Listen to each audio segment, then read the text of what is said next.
ndani.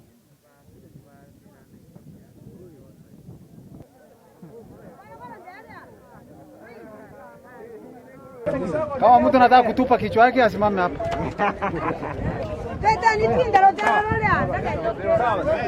Babende.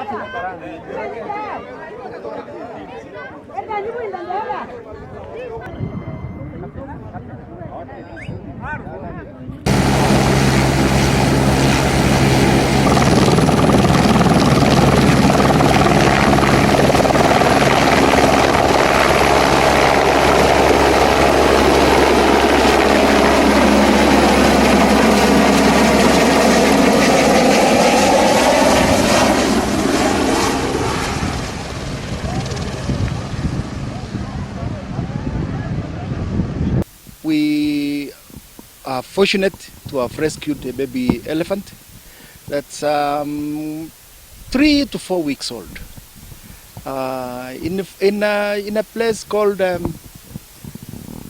Mula. We were called last night by farmers that there were so many elephants like migrating from Shaba towards the Nyambenes. So, but this morning it happened that a baby elephant fell into a dish and it was trapped. So a farmer got it out, tied it to a tree and called us.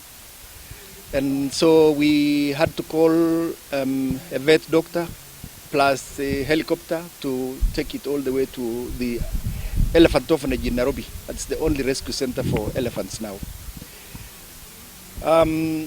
We thank the local community around because for the first time we are happy. For the last 2 years now, things have been very good for us in conservation, mostly in these areas. The whole of Meru, sincerely, it's been very nice. It's been they have been very cooperative. And I think it's more because of what we're trying to do. We're working together. To say the truth, it has never been this way. I remember that last year, I came to Ibenti Forest to talk to local people, not to eat an elephant that was poisoned. And they still ate it. And thanks God we have not seen any death. So we know that if they get a chance, they will still eat. But the few farmers like this one, there are few people. In every society, they are good people. And this is one of the good guys.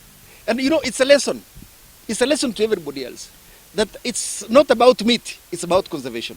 It's about a baby elephant, not just even a big elephant. Kwa hivyo, I'm saying that it's never been this way before. But for the last 2 years, things are changing. And we know, the way we are going on with the community, we know we will get somewhere.